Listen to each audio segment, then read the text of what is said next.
Hi, you guys. It's me, Miss Fry. Look, empty. Empty wall. Empty bookcase. I'm getting there. Getting there. It's not this week. Next week I move. You guys, we're finishing this book this week. I could stretch it out and just read one chapter a day, but you're not going to like that. I know you're going to want to hear the end of it, even though that means that it's the end of it. I don't want it to end. I don't know. Should we just throw it? Like, just forget it. Maybe we should just forget it. How much sadness can we take? But on the other hand, it's such a great story, and you are going to freak over the ending, I think. And I'm doing some previewing of some new books for our new read aloud, which it will just be a straight read aloud. You will not have to answer any questions. Yay, Miss Fry! I know. And so, I don't know. It's not the same. It's not going to be the same, you guys. I just have to say it. It's not going to be the same. This is a great book. I want her to write a third one. But I'm kind of liking this one that I'm previewing now. And I'm only in the third chapter. It's growing on me, and it's funny, which is what we might need. We might need a little change of pace. Okay, that's the skinny on today. Chapter 52, we left with that Maggie had to go back, and Maggie said to her mom, "If you make me go back, I will never forgive you. I will hate you for as long as I live." And that was that. Ada thought that was worse than calling her a terrible mother, which is what she had done earlier. And then Maggie said, "I will not apologize. I am not sorry." Chapter 52. The house felt sad and empty with Ruth and Maggie gone. Susan swore the days were getting longer again already, but it was hard to believe her when we had to put the blackout up mid-afternoon. Susan fell again into one of her bleak periods, listless and dull. Then one morning, she didn't get out of bed. She coughed repeatedly. Her cheeks were flushed, and she could barely speak. "I'm afraid she's caught my cold," Lady Thornton said. "I've got WVS business all day. Ada, will you be all right? Should I ask Mrs. Elliston to check in on you and Jamie?" "I would take care of Susan. I would be her ward." "We'll be fine," I said. I took Susan tea and toast. Jamie tended his chickens and Mrs. Rochester. He built up the living room fire, and we snuggled close to it, Jamie playing with his tin airplanes and me reading one of Maggie's books. Susan didn't want lunch. After Jamie and I ate, I took her another cup of tea. She had fallen asleep. Her bedroom was frightfully cold, and frost etched lines across the window panes, but when I touched Susan's cheek, it was blazing hot. Her breath whistled. I pulled her covers down a bit to cool her off and left the tea by her bedside. At least she'd stopped coughing. We'd done the chores, and I was teaching Jamie to peel potatoes when Lady Thornton came home.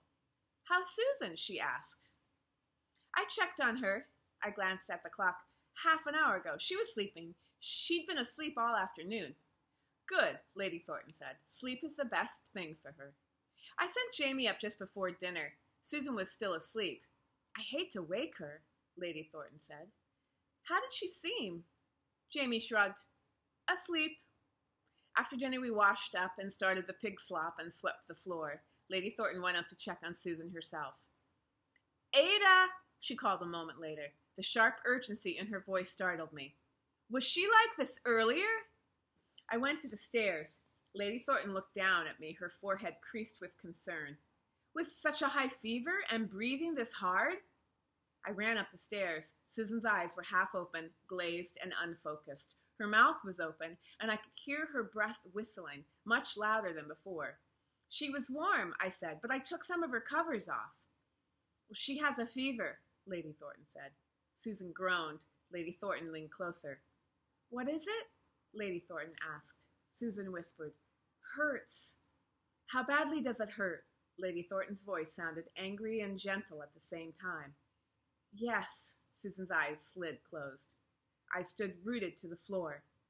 Did I do something wrong? We'll call Dr. Graham, Lady Thornton said. Oh, no, where's the nearest? Jamie! She hurried down the stairs. Jamie, I need you to run a message over to the stables. Have Grimes telephone. Dr. Graham, I'll find a pencil. I'll go, I said. Jamie's faster. At the kitchen table, Lady Thornton scribbled a note while Jamie got into his coat and boots. Take your bicycle, Lady Thornton said, pressing the note into his hand. Hurry. What did I do? I asked. Did I do something wrong? No. Lady Thornton paused to touch my arm. Either she's gotten worse quickly or you didn't realize how bad her symptoms were. We'll get Dr. Graham here. She'll be fine. Lady Thornton went into the kitchen, filled the tea kettle, and set it to boiling. She rummaged in the scullery until she found a bottle of something. Here, she gave me the bottle, a big empty bowl, and a clean towel. Take these and go sit with her. Susan was sweating all over, the way Oban had when he'd colicked. The room was freezing cold. Susan looked mostly asleep, and when I said her name softly, she didn't respond. Cautiously, I struck my fingers against her throat. She jumped and pulled away. Her eyes fluttered open. What are you doing? The words low but clear. Checking for your heartbeat, I said. It's still beating, she said with the ghost of a grin. Do you feel bad? She nodded. Can't breathe. I didn't know what to do. I had no idea at all what to do. I'd never felt so helpless in my life. Lady Thornton came in with the steaming teapot in her hands. She set it down on the floor. Get me another pillow, she said. When I did, she set it behind Susan's head, then reached under Susan's armpits and hauled her half upright. Now give me the bowl. She put the bowl against Susan's chest. She dropped something sharp-smelling and astringent from the bottle into the bowl, then added hot water from the kettle. She draped the towel over Susan's head and the bowl. What's that? I asked. The steam and menthol will help her breathe, Lady Thornton said. I didn't know, I said. I know you didn't, she said. It's all right. I didn't expect you to. I thought she was hot because of too many blankets, I said, like me at the hospital. She has a fever, Lady Thornton said. That's her body raising its own temperature, internal heat. It's a sign she's fighting some kind of infection. Oh, I should have known. Somehow, I should have known. Don't worry, Lady Thornton said. Dr. Graham listened to Susan's chest with his stethoscope. He felt her heartbeat and measured her temperature and thumped her chest with his fingers. All the while, he looked more and more concerned. Where's the nearest telephone? He asked, looking up at Lady Thornton. Stables, she answered. I cut in quick. I can take a message. Fred will make the call. Dr. Graham shook his head. We'll stop by on our way to let them know we're coming, he said. I'm taking her to a hospital. There's a good one in London for chest and lungs. London? He looked at me. It's not far by car. Doctors could still drive cars. Closest place for what we need. Lady Thornton, you'll come with me? Of course, she said. Ada, while I'm changing, get Susan's identity and ration cards. Fetch her whole pocketbook and put together a bag for her. Nightgown, toothbrush, that sort of thing. Dr. Graham carried Susan down the stairs wrapped in blankets. She couldn't walk. I'd never seen her so helpless and small. She groaned once and gave a labored cough, but otherwise hardly seemed to care what was happening. My heart beat fast, as though I'd run a mile. I tucked her bag into the back seat of Dr. Graham's car. Icy cold pricked through the pebbled drive into my stocking feet. Wind whipped my hair. I leaned against the passenger window. Susan's breath fogged the glass. Lady Thornton came out, shrugging herself into her coat. Let me come, I said, the words raw in my throat. She shook her head. I'm sorry, a hospital's no place for children. I'll be back in a day or two. I'll send Grimes down to stay with you. She got into the back seat. Dr. Graham passed me going around the front of the car. What's wrong with her? I asked. He looked up briefly before shutting the door. Pneumonia, he said. Oh no, that's what. Why is that bad, huh? Remember who died from that? Chapter 53. Pneumonia. Pneumonia. I'd heard that word before. Over 2 years ago when I'd first come to Susan's house, when I'd learned about Becky, her best friend. What killed her? I'd asked, and Susan had said, pneumonia. That's a sickness in the lungs. I was falling. I had no one to catch me. Susan was dying. I had no safe place to be. The car drove away in a swirl of dead leaves. The wind howled in the trees. I took a step toward the house and another. 2 good feet. I opened the door. Jamie stood at the base of the stairs. Bovril. How did Mr. House say it? Bovril? Bovril. Bovril? I don't know. You guys. Bovril in his arms. Is that right? I had to take care of Jamie. Who was going to take care of me? This is going to be hard for her, isn't it? I couldn't go to bed. The upstairs was so cold, I couldn't bear to be alone in my room without Maggie, without Ruth, without Susan in the room between Jamie and me, without even Lady Thornton. I hauled blankets down the stairs and told Jamie to bring in more coal for the fire. He did it one-armed, clutching Bovril in the other. I didn't blame him. If you wrap yourself up tight, Jamie said, pulling the blanket around me, you won't feel as scared. Aw. It was good advice. We both wrapped up tight. We turned off all the lamps. I moved a low table out of the way and pulled the sofa so that it faced the fireplace head on. When Fred came in a bit later, he looked at Jamie and me and the cat huddled right up by the fire. That's thinking, he said. He pulled off his boots and went to sleep in Lady Thornton's wing chair. Excuse me. In the morning, as soon as we woke, we tromped over to the stables and used the telephone to phone the number Dr. Graham had left. Fred made the call since I wasn't used to telephones. Admitted and stable, he said when he'd hung up. What's that mean? I asked. Not dead, Jamie whispered.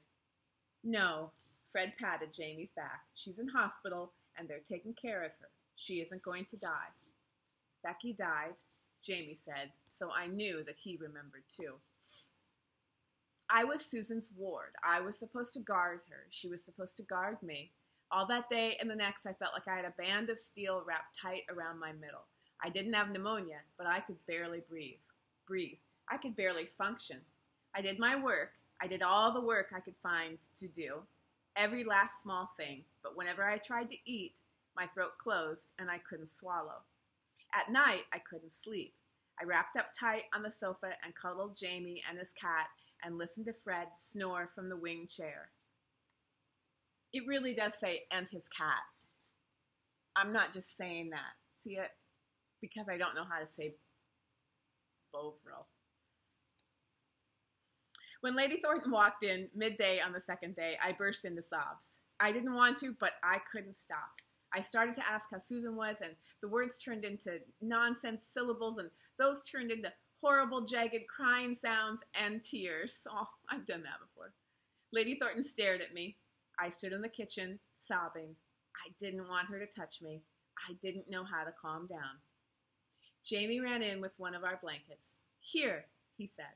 I draped the blanket around myself. Jamie pulled it tight and hugged me. Oh. Susan's all right, Lady Thornton said. We looked at her. Not entirely, she amended. She's very sick, but they have a new type of medicine they're giving her, and they hope it will start to show results soon. I'm just back to collect more clothes and things. I'm going to stay in London near the hospital. She needs someone with her. I can do it, I said. I ought to do it. Please let me go. I needed Susan. Oh, how I needed Susan.